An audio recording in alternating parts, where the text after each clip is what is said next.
Have you ever looked at a nursing home brochure and felt that tightness in your chest?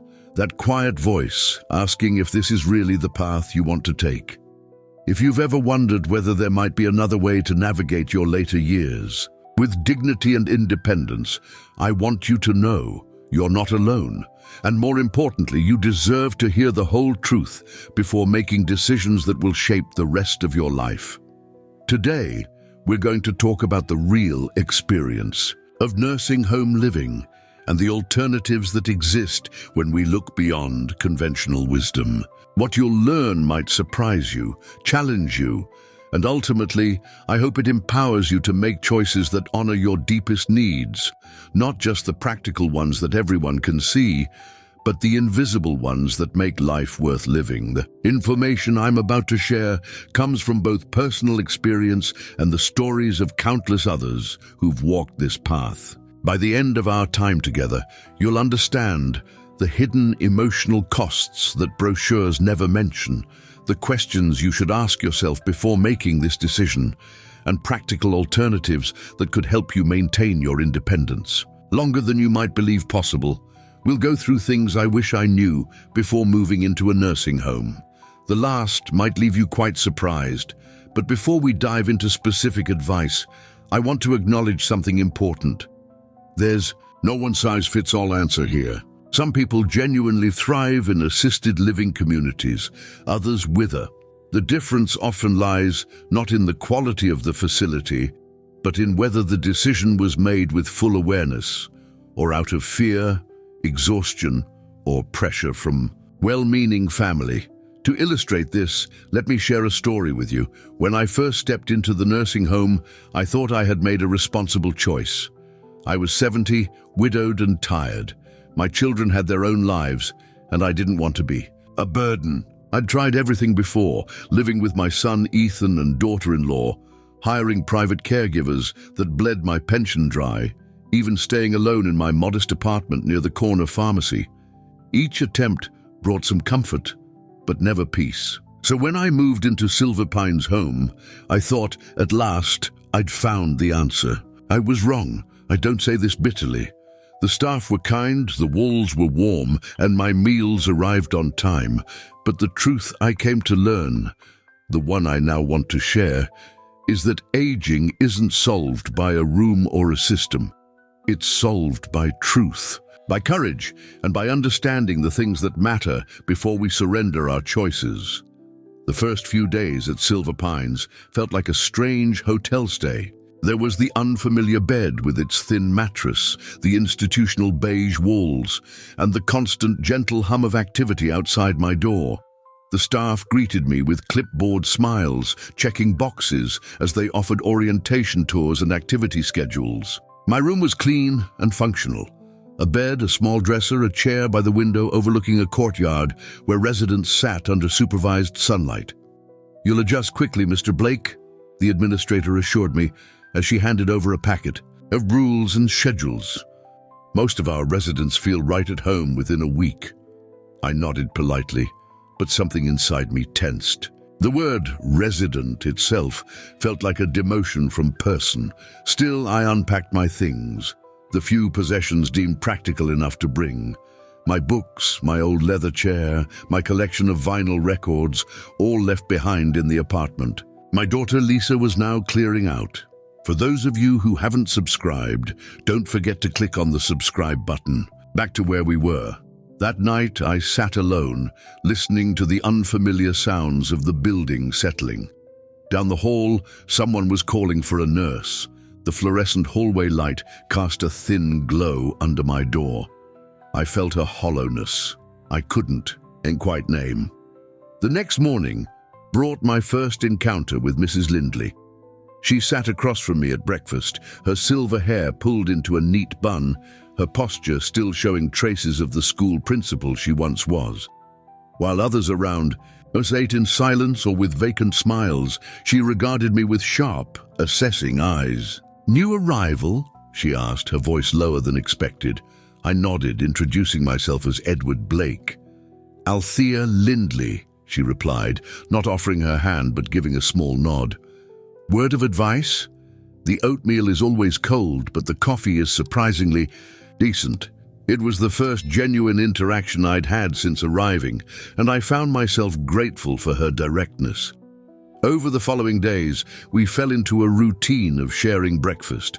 She wasn't particularly warm, but she was real. And that counted for more than I expected. A week into my stay, the routine had solidified.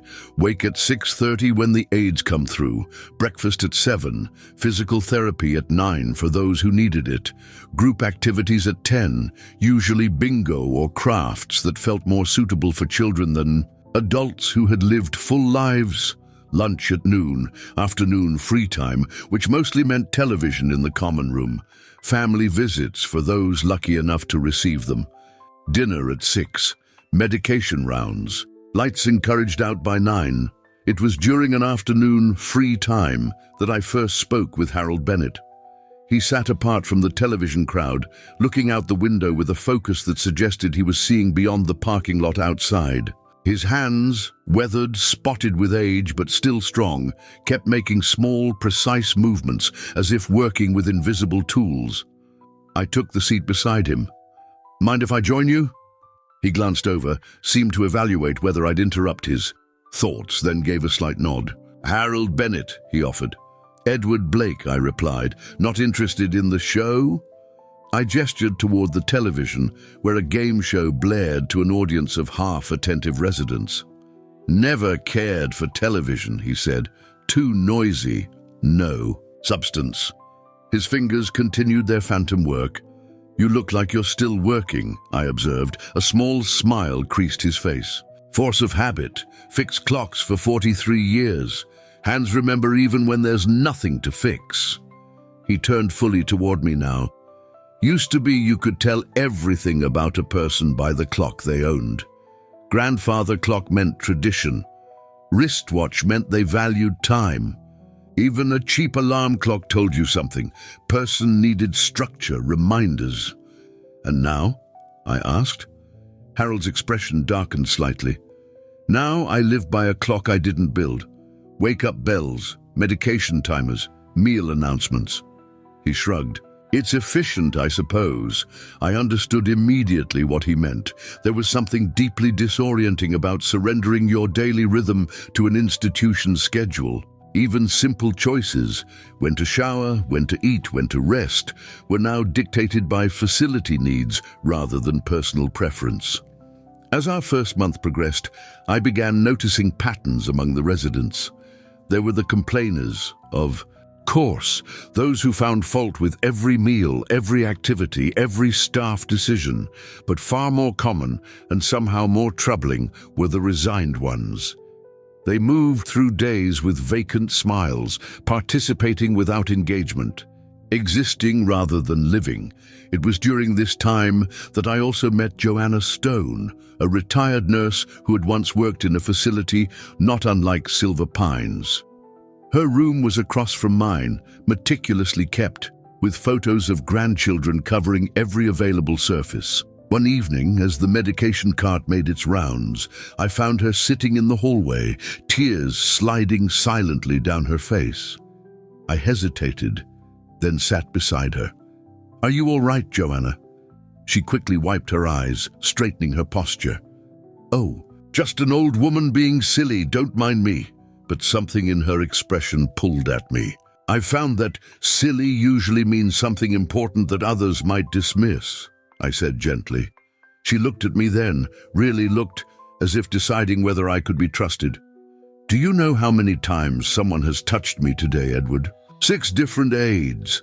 Helped me bathe, dress, walk to therapy, check my blood pressure, my temperature." She paused.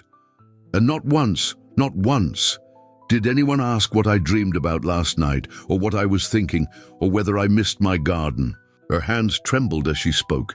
"They bathe me, they feed me, but no one asked me what I dreamt about last night." That conversation stayed with me, haunting my thoughts as I tried to settle into this new life. I had been so focused on the practical aspects of aging, the physical safety, the regulated medications, the prevention of falls, that I'd overlooked something fundamental, The hunger for meaningful connection, for being seen as more than a body to maintain.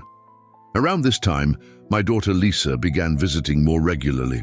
She'd come after work, bringing homemade cookies or magazines, sitting beside me with determined cheerfulness. I could see the shadows under her eyes, the slightly frantic quality to her smiles. She was trying so hard, working full-time, raising her teenagers, checking on me, still clearing out my old apartment. One particular visit stands out in my memory. If you're finding this valuable, please like the video. Back to where we were. "The place seems nice, Dad," she said, looking around. "My sparse room. The staff speaks highly of you." "They're kind people," I acknowledged. "Overworked, but kind." She nodded, seemingly relieved at my positive assessment. "And you're making friends? Getting involved in activities?" I thought of Mrs. Lindley's sharp observations, Harold Bennett's clock hands, Joanna Stone's tears. "I'm connecting with some people," I said carefully. Lisa reached for my hand then, her eyes suddenly vulnerable. "Are you happy here, Dad? Because if you're not..." She trailed off, and I could see the guilt and uncertainty warring in her expression. In that moment, I made a choice I would later regret. I lied. "I'm fine, sweetheart. It's an adjustment, but it's the right choice." I squeezed her hand, wanting more than anything to ease her burden. "You don't need to worry about me anymore." The relief that washed over her face confirmed I'd said what she needed to hear. But as she left that evening, waving from the parking lot below my window, I felt the weight of that untruth settle on my shoulders. I wasn't fine, and pretending otherwise was stealing my chance to find what might actually bring me peace in these later years. It was a fall. Ironic, given that fall prevention was a primary reason for being in the facility, that began my turning point. Nothing dramatic. I simply lost my balance in the community garden, toppling onto a mulched pathway. Pride, rather than pain, was the immediate casualty. I refused help, refused to have my children called, insisted I was perfectly all right despite the throbbing in my wrist. 2 weeks later, I was in the hospital with an infection that had developed from an untreated cut sustained during that fall. As I lay in the hospital bed, Lisa sitting vigilant beside me, the full weight of my stubbornness became clear. "I wasn't angry you fell, Dad," she said, tears in her eyes. "I was angry you didn't call.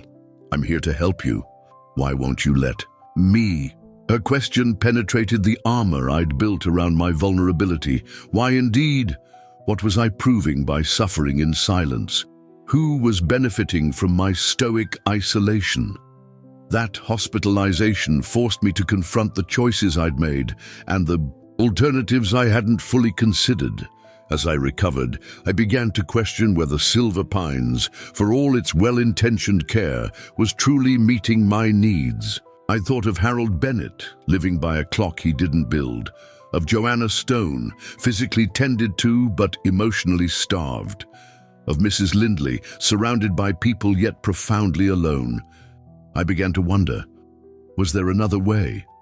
A path that honored my need for safety and support while preserving the dignity of choice, the comfort of familiar surroundings, the possibility of genuine connection. I didn't have answers yet, but for the first time since my wife's death, I felt the stirring of something I hadn't expected to feel again. Hope, and that hope, tentative at first, then growing stronger, would eventually lead me to discoveries that changed everything I thought I knew about aging with dignity and purpose. Looking back, I can tell you 9 things I wish someone had told me. Stories I lived or witnessed that changed me. If you're standing at the edge of this decision, I hope these reflections reach you in time. Number 1, loneliness can follow you anywhere, even into a full building.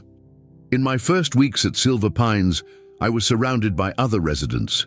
We played bingo, ate meals together, even had scheduled garden walks. Yet in all that noise, I'd never felt more invisible. Mrs. Lindley, across the hall, used to be a school principal.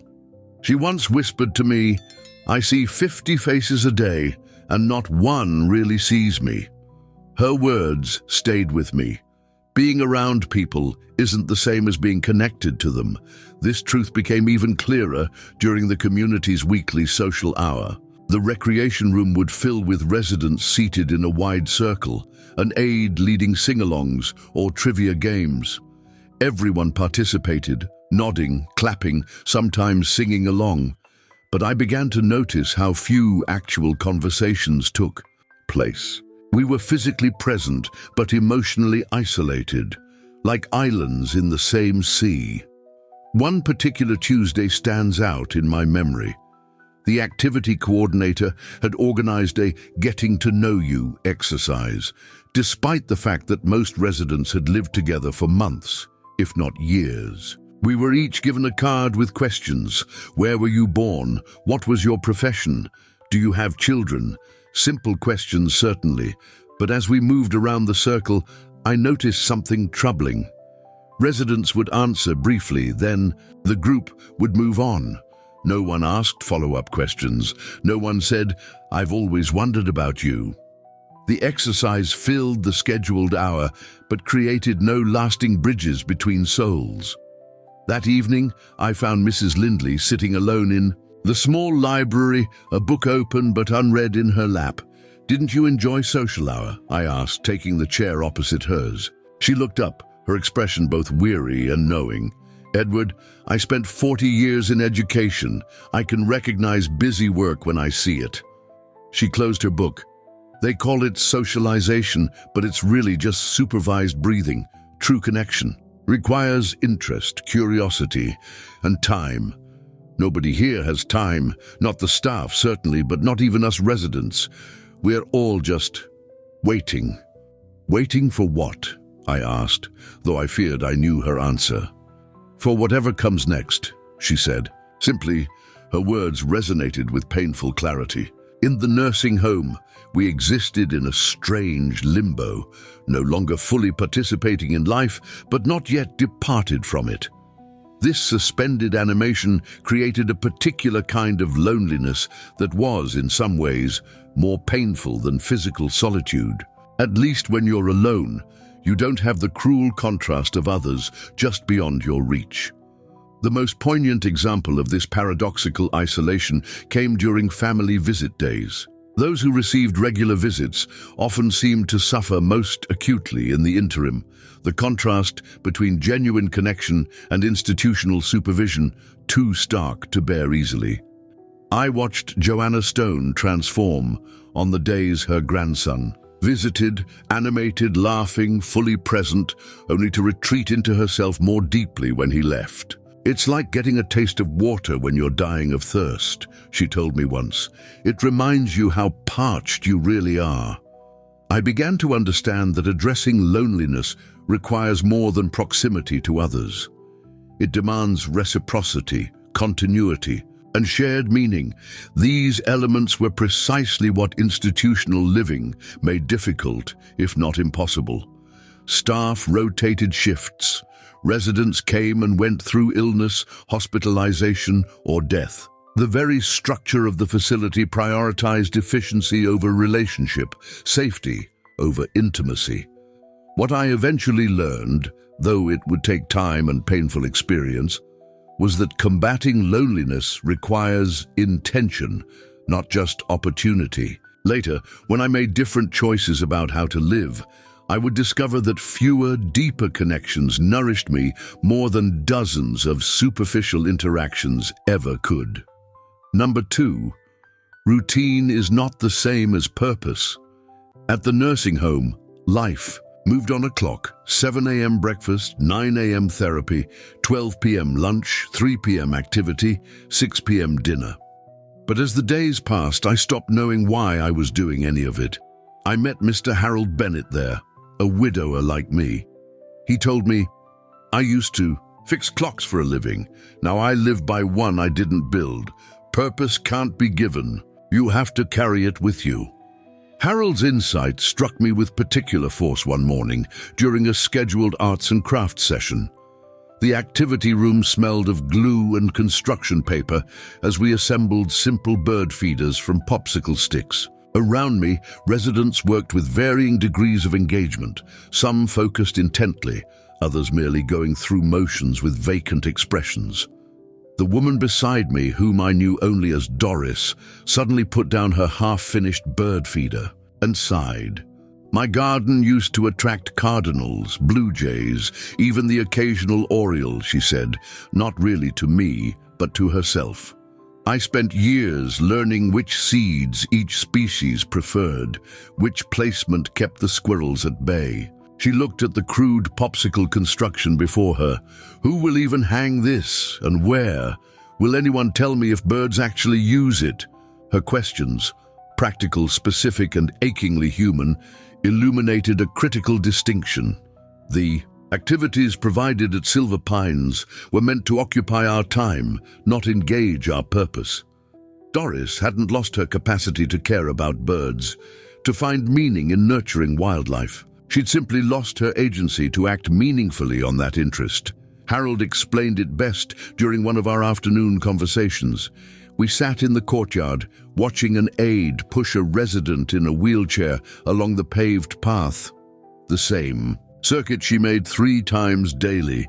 There's a difference, Harold said, his watchmaker's hands resting still for once, between having things to do and having reasons to do them. Back in my shop, I fixed timepieces that mattered to people, wedding gifts, family heirlooms. Each repair connected me to a story larger than myself. He gestured to the activity board visible through the window. Bingo at 3, movie at 4, chair yoga at 5. None of it matters, not really, it's all just... He searched for the word. Maintenance, I supplied. Harold nodded. Exactly. They're maintaining us, like you'd maintain a car or a house, running the engine occasionally. So the battery doesn't die. That conversation shifted something fundamental in my understanding. The nursing home provided safety, structure, and basic social interaction, all necessary components of well-being, certainly. But it could not provide purpose.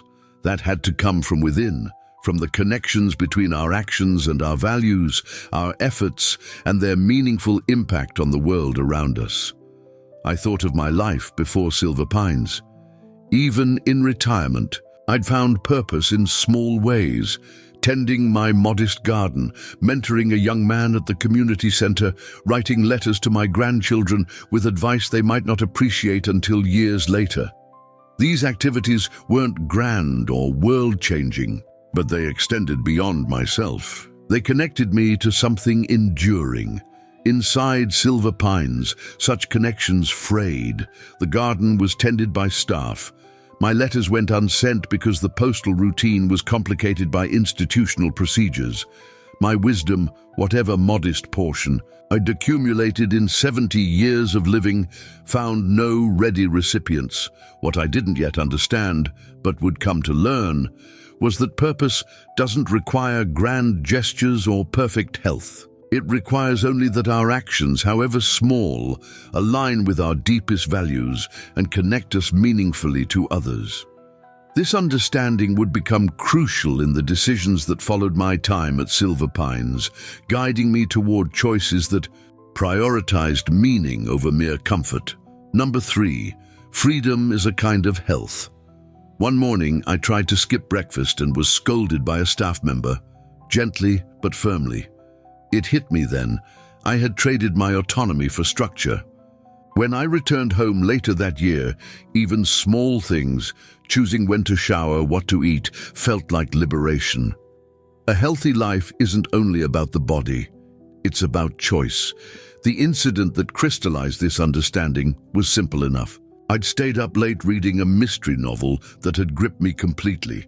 By the time I turned the final page, it was nearly 2 a.m. I slept deeply, peacefully, and woke naturally around 9, well after the 7 a.m. breakfast service. I wasn't particularly hungry and planned to simply wait until lunch, but Nurse Henderson appeared at my door, concern evident in her expression. "Mr. Blake, you missed breakfast," she said, clipboard in hand. "Are you feeling unwell?" Not at all, I assured her. Just slept in. I'll eat at lunch. Her frown deepened. That's not advised. You need consistent nutrition, especially with your medications.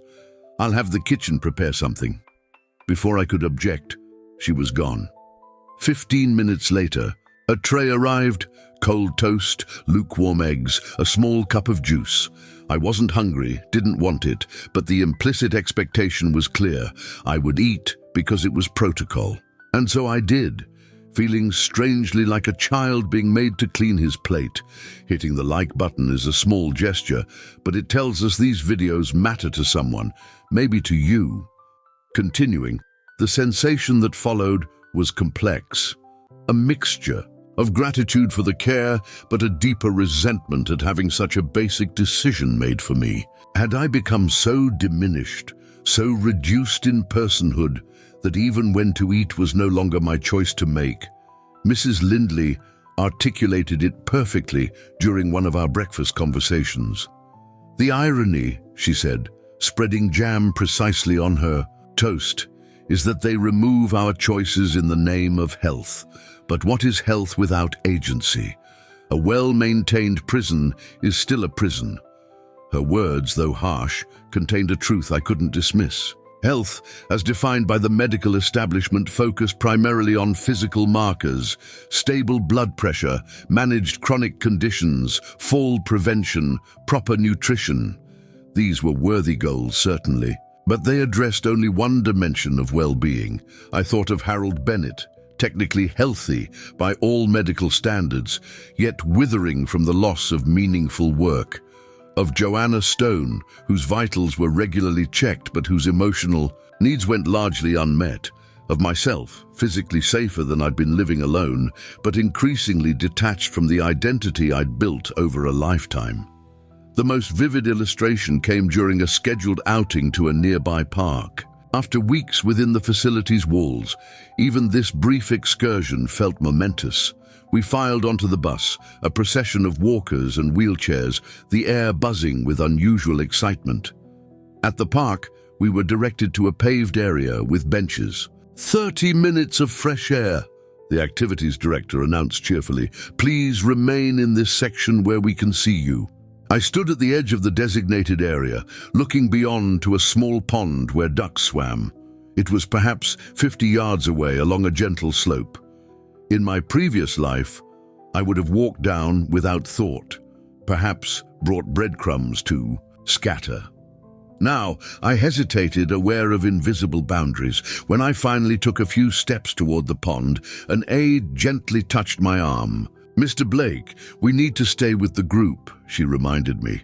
I looked at her, young, kind, simply doing her job, and felt a profound sadness settle over me. "I've been walking to ponds on my own for 70 years, I said quietly. She smiled sympathetically, but didn't remove her hand from my arm. "I understand, but we're responsible for everyone's safety." Safety, the word had become both shield and weapon, the justification for every restriction, every elimination of choice. And certainly, safety matters, especially as our bodies become more vulnerable with age.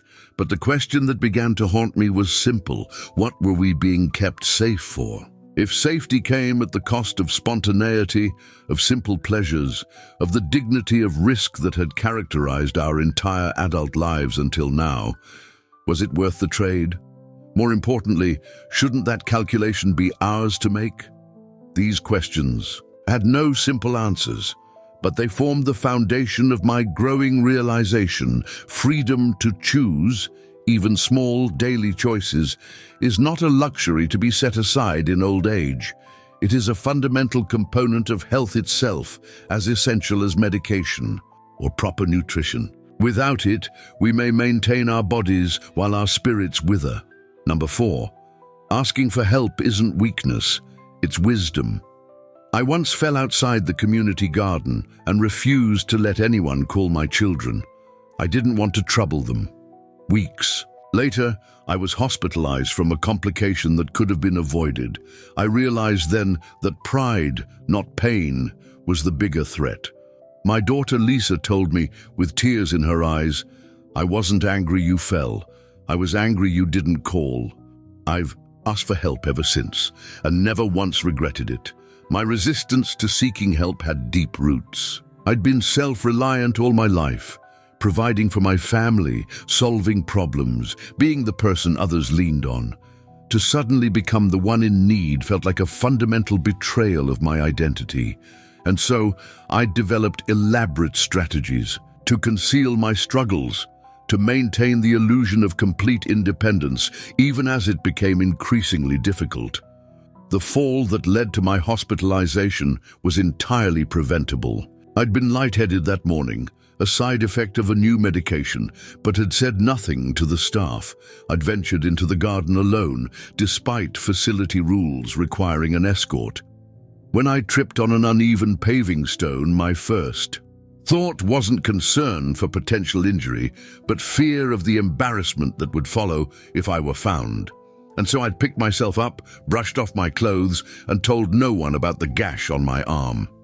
By the time the infection developed 2 weeks later, it had become serious enough to require intravenous antibiotics and a 4-day hospital stay. It was during this hospitalization that my perspective began to shift. Lisa visited daily, juggling work and family responsibilities to sit beside my bed. One afternoon, after the doctor delivered a stern lecture about promptly reporting injuries, she remained behind, her expression troubled. "Why didn't you tell anyone, Dad?" she asked, her voice steady but her eyes betraying hurt. "Why didn't you call me?"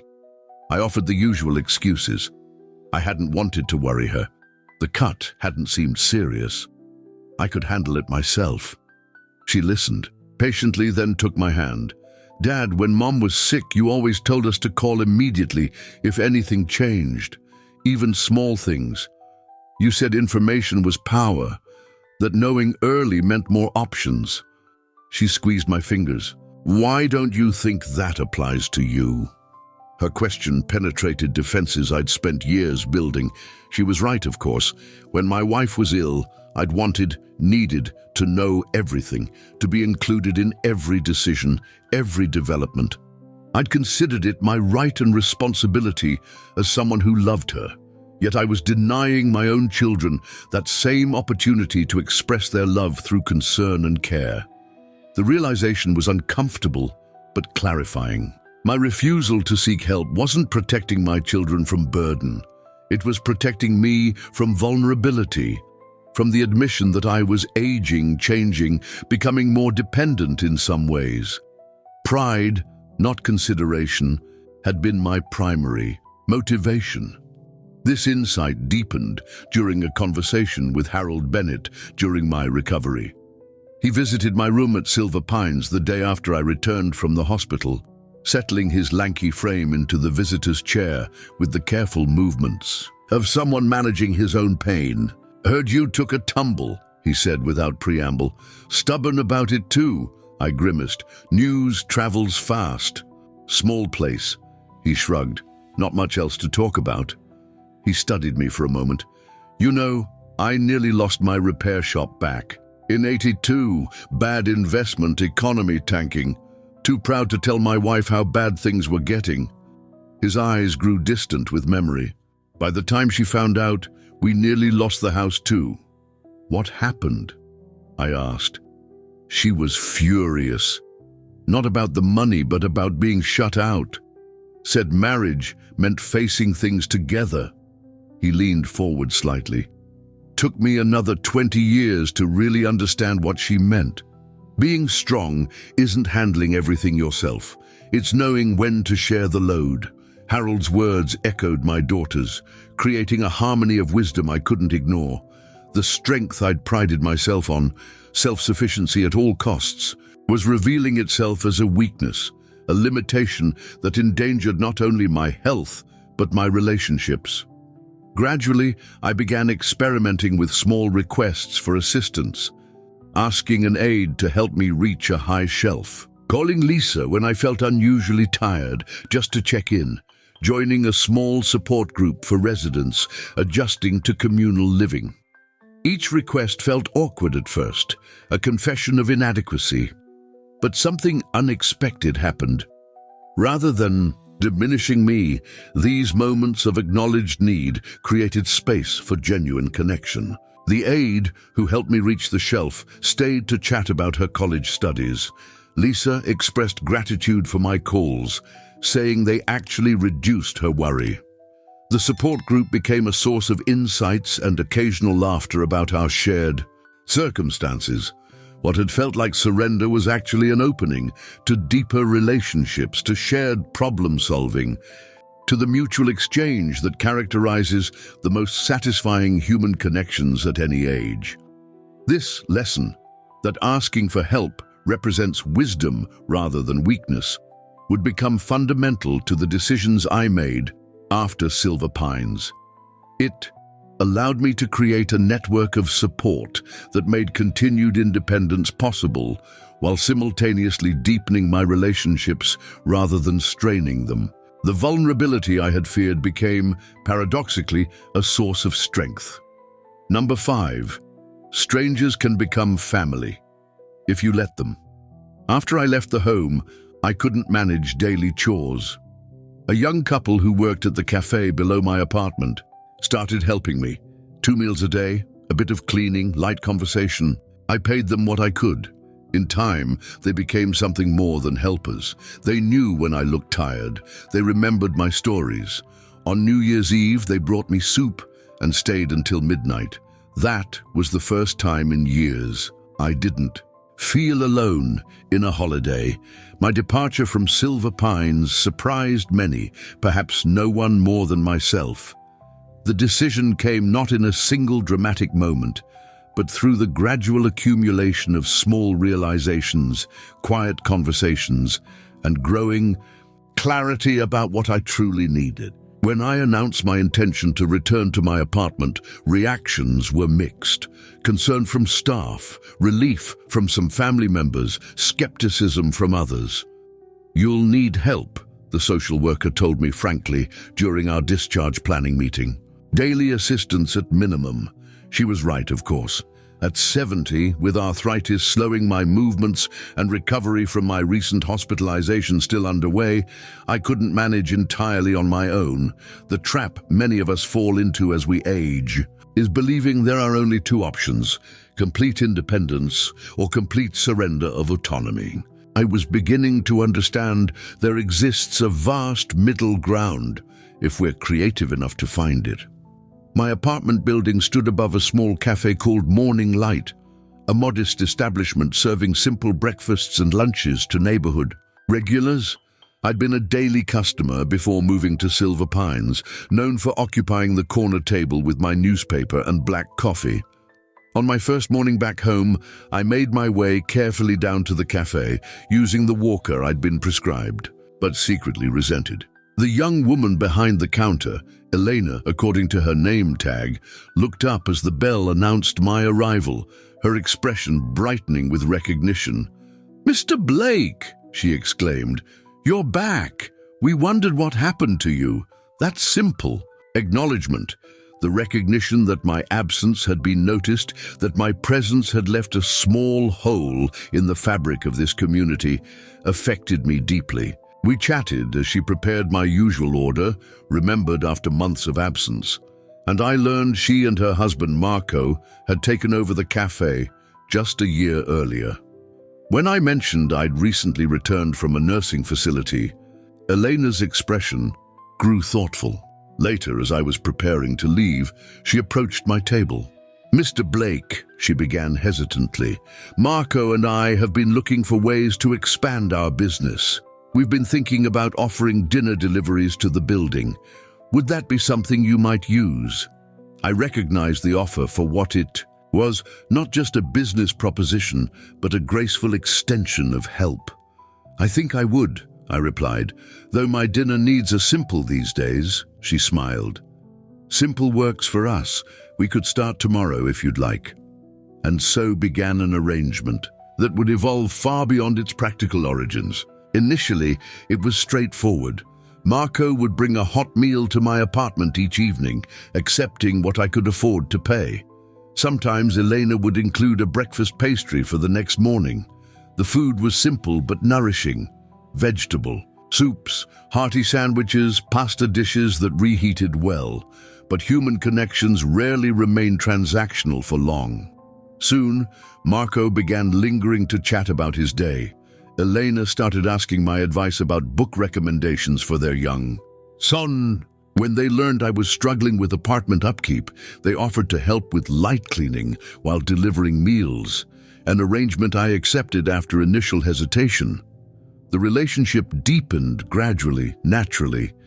They noticed when I seemed tired or in pain, adjusting the menu to foods that required less chewing or digestion.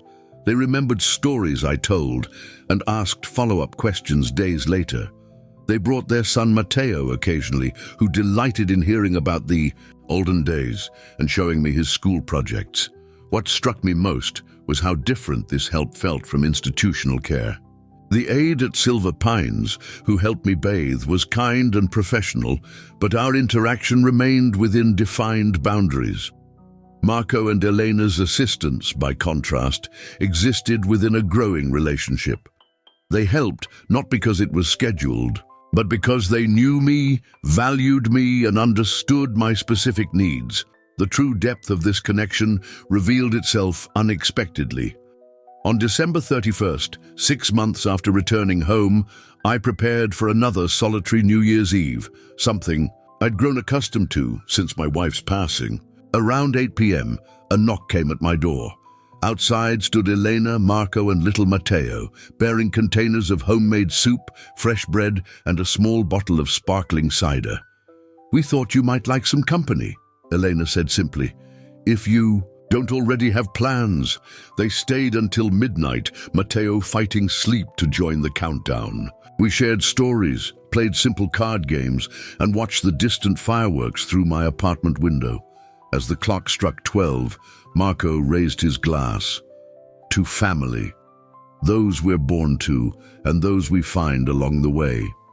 If a part of all. This reminded you of something meaningful, right? I understand in the comments. We're listening. Now, back to where we were. I felt tears prick my eyes, unexpected but welcome. This, I realized, was something no institutional care could provide. Spontaneous human connection, the warmth of belonging not as a resident or patient, but simply as a person worthy of inclusion. What I learned through this relationship was profound. Family isn't always defined by blood or legal ties. Sometimes it forms through the daily exchange of kindness, through shared meals and remembered stories, through the faithful keeping of small promises. And these chosen connections can be as nourishing, as essential to our well-being, as any biological bond. The conventional wisdom suggests that aging inevitably means contracting social circles, watching as peers die and family members become too busy. What I discovered instead was the possibility of new connections at any age, if we remain open to them, if we accept help not as a surrender, but as an invitation to relationship.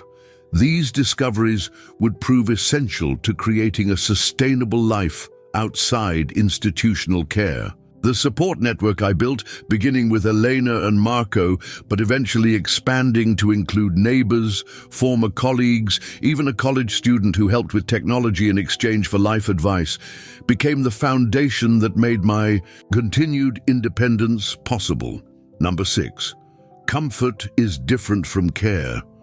Nursing homes are built for physical care, but comfort of the heart is harder to come by. I remember Joanna Stone, a former nurse who once said, "They bathe me, they feed me, but no one asks me what I dreamt about last night." Her hands trembled when she said it, not from illness, but from the hunger of being forgotten. This distinction between comfort and care became increasingly apparent during my time at Silver Pines.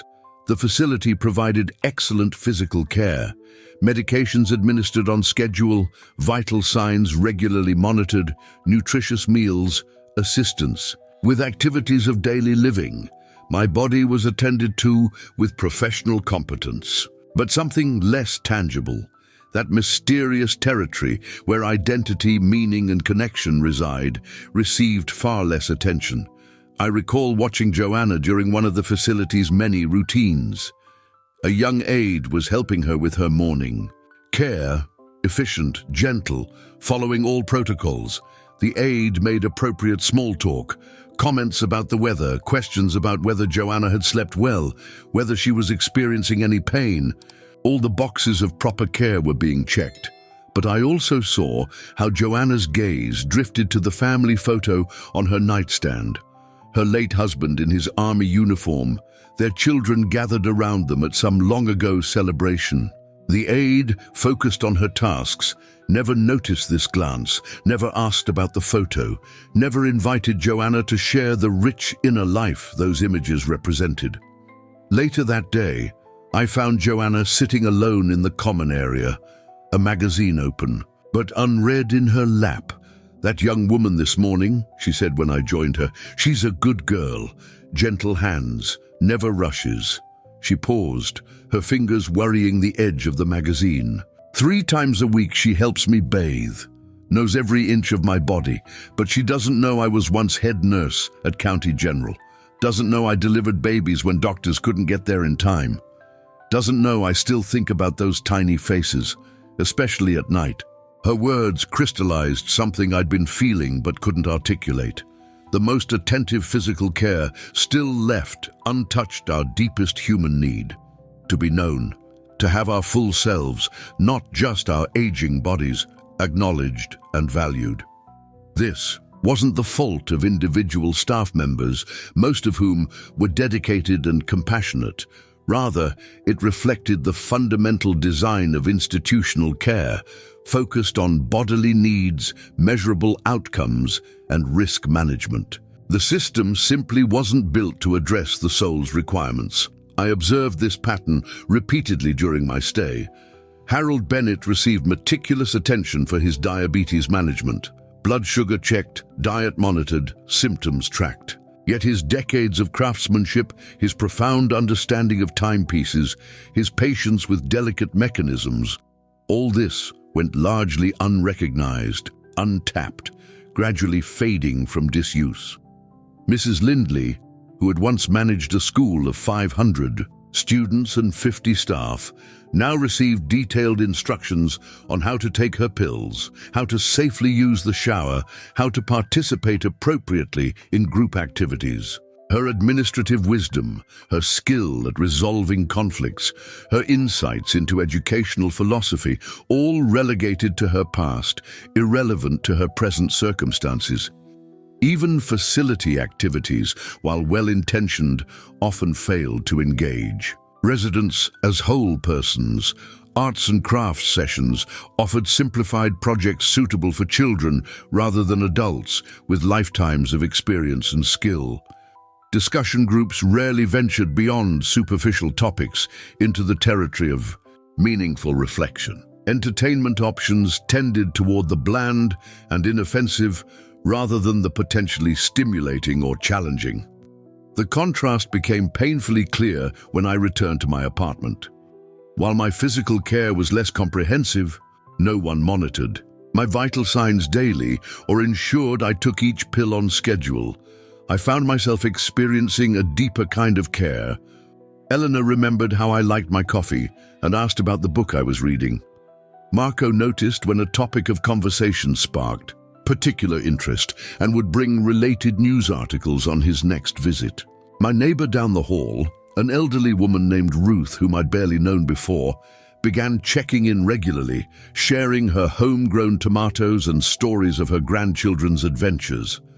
These interactions addressed not just my physical needs, but my personhood, my interests, memories, opinions, the essence of who I remained despite advancing age. They offered not just comfort but recognition, not just assistance but respect. One Sunday afternoon, about 3 months after leaving Silver Pines, I experienced a vivid illustration of this distinction. I had developed a painful cold that left me feverish and weak. Elena and Marco were away visiting family, and I found myself alone and somewhat frightened by my symptoms. Gathering my courage, I called Ruth. Within 20 minutes, she arrived at my door with cold medicine, homemade soup, and a quiet determination to help. She had no medical training, no certification in elder care. But as she settled into my armchair, with her knitting, promising to stay until my fever broke, I felt a profound sense of safety, not just physical security, but the deeper comfort of being valued enough that someone would disrupt their day simply because I needed them. "You do the same for me," she said when I tried to thank her, waving away my gratitude as unnecessary. And she was right. I would have, and later did, when her arthritis flared badly enough to make cooking difficult. This reciprocity, the knowledge that I remained capable of giving as well as receiving help, preserved a dignity that institutional care, with its one-directional assistance, had subtly eroded. In the nursing home, I had been a recipient of services. In my apartment, even with needed support, I remained a participant in a community of mutual care. The lesson became clear. While professional care addresses the body's needs with important expertise, the heart requires something different. Recognition of our full humanity, opportunities for reciprocity, and the simple knowledge that we matter specifically, not generically, to those around us. And while institutional settings can provide the former efficiently, the latter tends to flourish in more natural human communities. Number 7, preparing your space is just as vital as preparing your will. I once thought writing a will and saving money was enough, but returning home showed me how hard simple things had become. High shelves, slippery floors, narrow doors. I used my savings to make my apartment safer, cozier, mine. That brought more peace than any legal document ever did. When I first returned to my apartment from Silver Pines, I was shocked by how challenging my once familiar space had become. The bathroom doorway, perfectly adequate for decades, now seemed impossibly narrow for my walker. The kitchen cabinets, properly organized by my younger self, stored essential items on shelves now beyond my comfortable reach. The shower, with its modest step-over lip and lack of grab bars, resembled an accident waiting to happen. My initial frustration was profound. I had prepared so carefully for aging in other ways, creating advanced directives, organizing my finances, even pre-planning my funeral to spare my children those decisions. Yet I had completely overlooked the physical environment where I would actually live out my days. The social worker at Silver Pines had warned me about this, of course. During our discharge planning, she'd provided a home safety checklist that I'd glanced at, but not truly absorbed. It wasn't until I stood in my living room walker in hand that I understood the gap between theoretical preparation and practical necessity. The process of adapting my apartment became both a practical challenge and a personal education. I started with the most urgent safety issues: grab bars installed in the bathroom, a raised toilet seat, non-slip mats in the shower and kitchen. A handyman removed the small lips between rooms that had become tripping hazards for my less confident feet. But as I continued, I realized these changes went beyond safety. They were about creating a space that acknowledged my new realities while still reflecting my identity. The armchair that had become too low and soft to easily rise from was replaced not with a sterile senior chair, but with a firmer, higher seat in my preferred color and style. The rearrangement of kitchen items brought frequently used tools within easy reach, while maintaining the organizational system that made sense to my mind. Harold Bennett, who had remained in contact after I left Silver Pines, visited during this transformation and offered his craftsman's perspective. "Good work," he said, examining the subtle modifications. "You're not just making it safer. You're making it work for who you are now, not who you were 30 years ago." His observation captured something essential. Our living spaces should evolve as we do, accommodating physical changes while still honoring who we've become over decades of living. The apartment needed to support my aging body without becoming a shrine to disability or decline. The most significant modification came in the bedroom. My old mattress, once perfectly comfortable, now aggravated my arthritic hips. The bed frame sat too low to the ground, making morning rising a daily struggle. After considerable research, I invested in an adjustable bed, an expense I initially resisted but came to see as essential to my independence. "Think about it," Lisa said when I hesitated over the cost. "How much would 1 month at Silver Pines cost compared to this bed that might help you stay home for years?" Her practical framing clarified my thinking. I had saved diligently throughout my working life, created a modest nest egg that I'd always imagined passing to my children.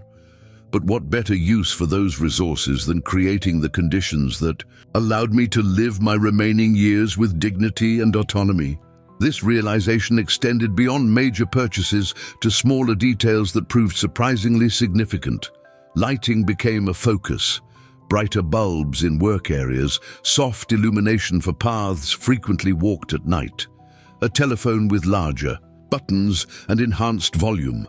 Doorknobs replaced with lever handles, easier for arthritic hands to manage. A shower chair that folded neatly away when not needed, preserving the bathroom's appearance while providing support when required. Each modification balanced immediate need with longer-term planning. I might not require all these adaptations, but implementing them before crisis struck seemed increasingly wise. Far better to practice using grab bars while still relatively steady than to install them only after a fall.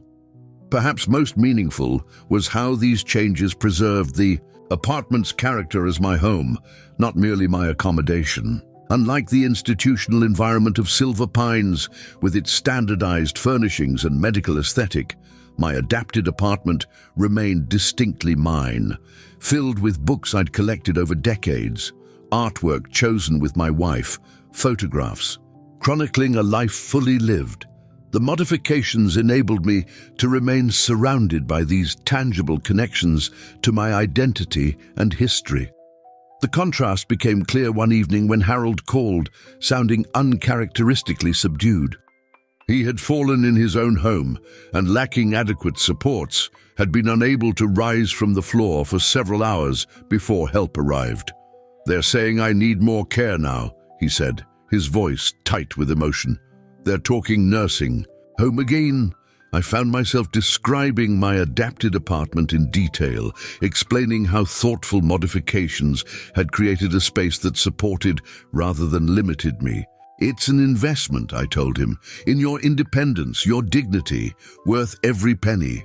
2 weeks later, Harold called again, more energetic than I'd heard him in months. He'd convinced his son to help implement similar changes to his home, focusing on the areas where he spent most time. "I'm going to be okay here," he said, relief evident in his voice. "At least for now. Maybe for a good while yet." His experience reinforced my growing understanding. While we cannot stop aging, we can shape how we experience it.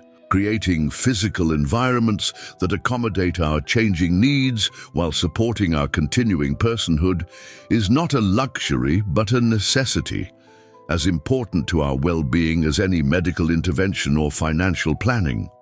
What I ultimately learned was that preparing for aging isn't just about end-of-life documents or healthcare proxies. It's about the spaces where we actually live our days, about engineering environments that allow us to remain ourselves for as long as possible. The walker in my entryway and the grab bars in my bathroom aren't surrenders to age, but adaptations that allow me to continue living with dignity and choice. This understanding that our physical environments can either support or undermine our independence as we age became central to my evolving philosophy of what dignified aging requires. Not denial of changing needs, but creative adaptation to them. Not standardized care, but personalized solutions. Not institutional efficiency, but environments designed around individual identity and continuing growth. Number 8. Small kindnesses build more joy than big purchases. At the facility, some residents had expensive new TVs or custom beds. But it was the woman whose granddaughter visited every Sunday that everyone envied. I learned to find joy in simple things. The smell of bread, a neighbor's knock, someone remembering my name. The big things fade, the small ones warm you. This truth emerged gradually during my time at Silver Pines, but crystallized in the weekly visits of Mrs. Abernathy's granddaughter. Every Sunday, without fail, this young woman would arrive around 10 a.m., carrying not expensive gifts but small treasures, fresh flowers from her garden, a magazine with an article she thought her grandmother might enjoy, occasionally a homemade muffin or cookie. What struck me most was how their visits unfolded. They didn't watch television or make stilted conversation. Instead, the granddaughter would brush and arrange Mrs. Abernathy's hair, apply a light touch of the makeup her grandmother had always worn, perhaps paint her nails. All the while, they talked about family news, neighborhood happenings, memories they shared. The transformation in Mrs. Abernathy was remarkable. During the week, she was quiet, often confused, rarely engaging with other residents.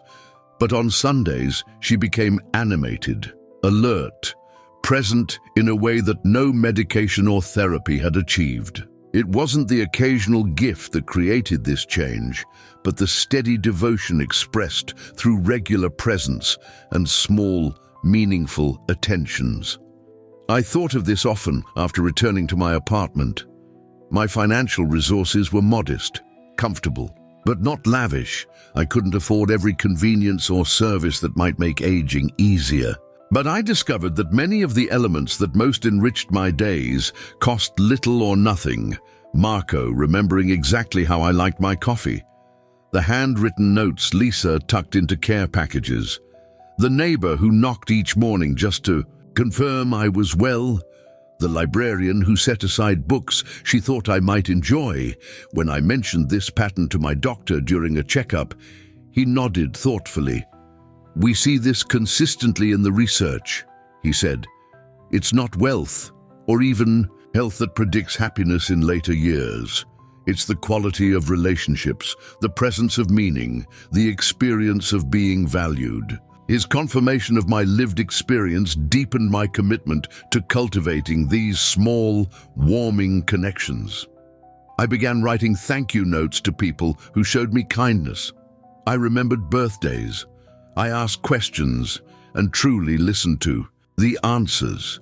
None of these actions required money or physical strength, yet they wove a web of mutual care that supported me far more effectively than any purchased service could have.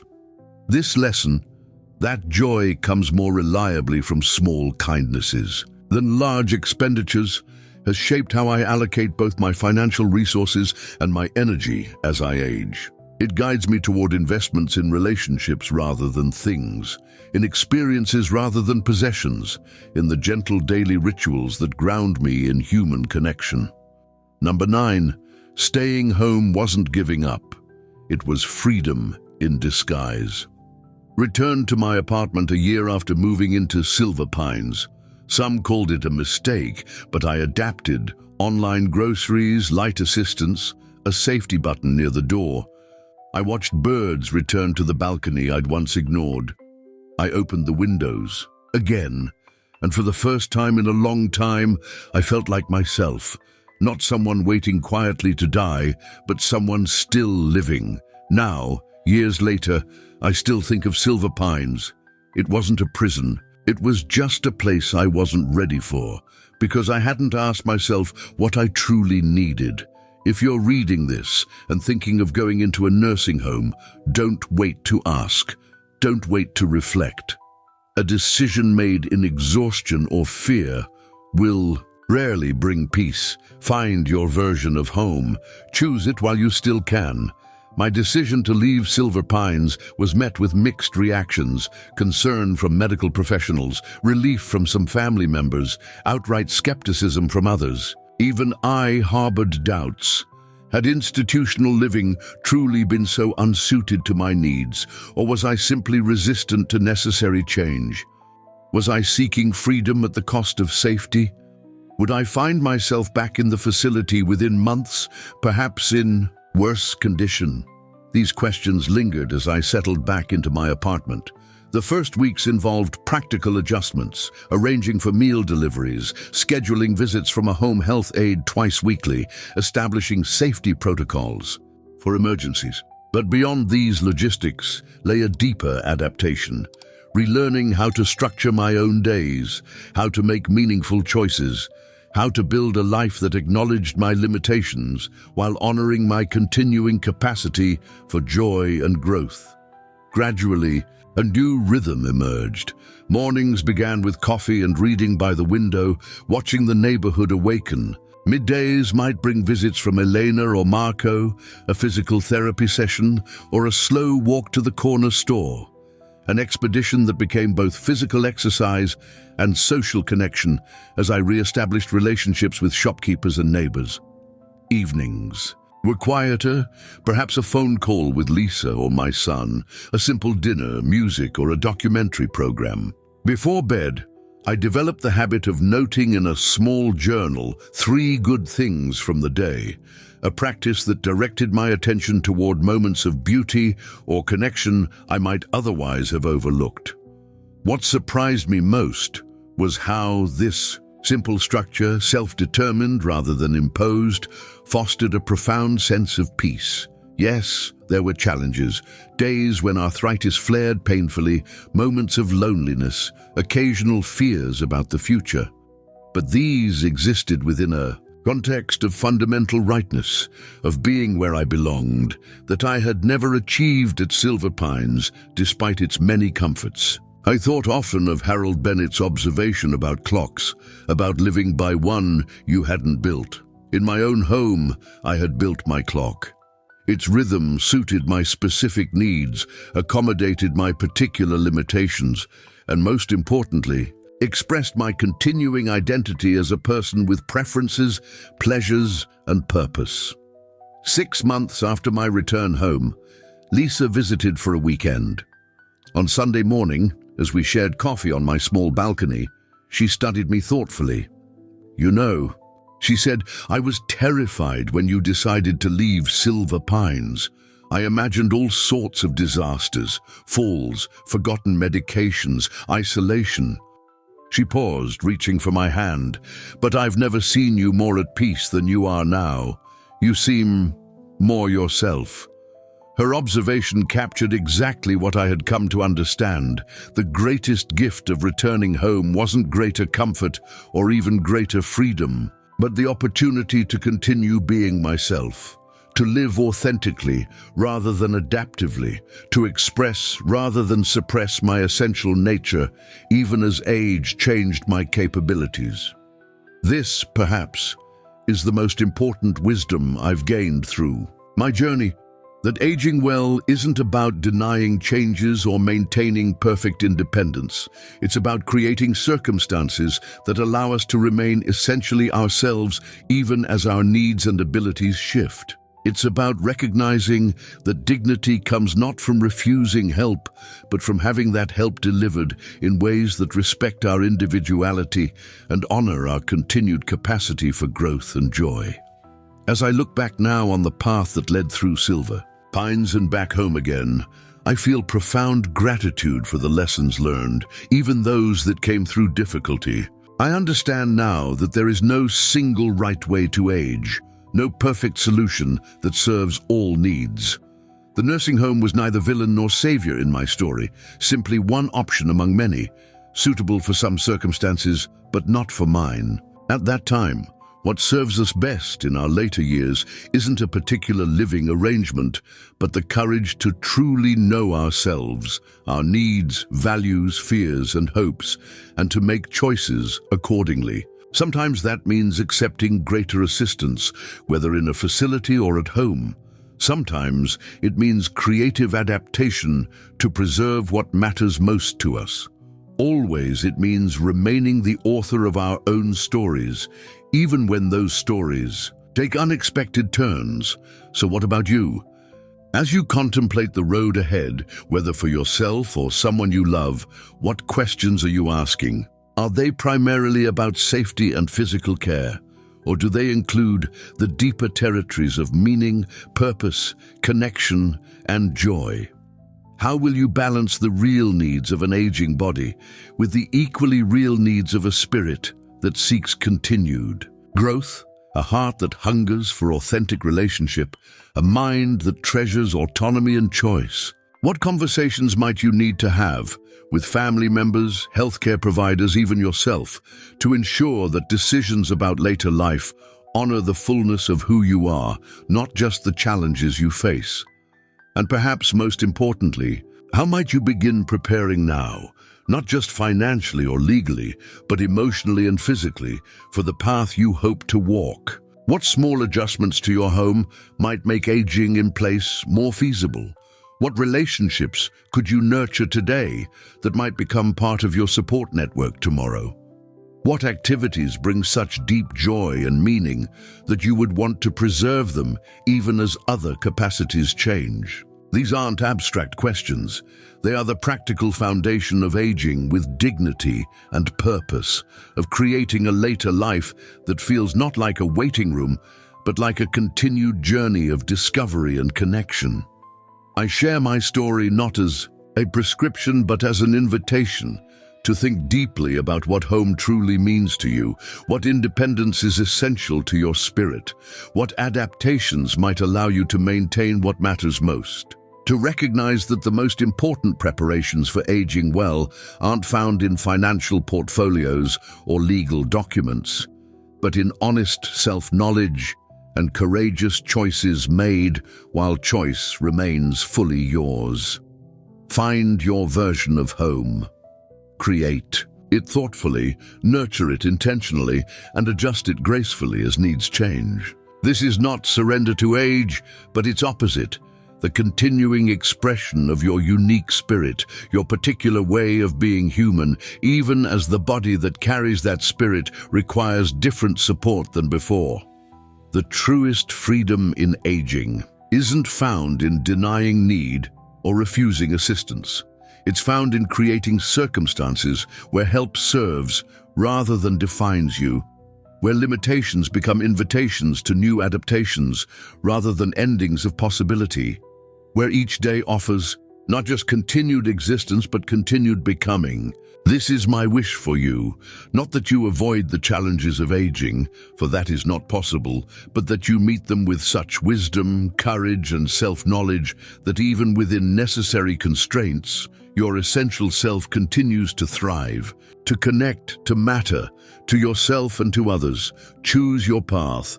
Choose it thoughtfully, choose it bravely, choose it while the choice remains fully yours. Thanks for watching. Subscribe for more advice tailored to your needs. Did you know that your perspective can help someone else? Tell us, what's something you wish you had known sooner? Remember, your best years are ahead.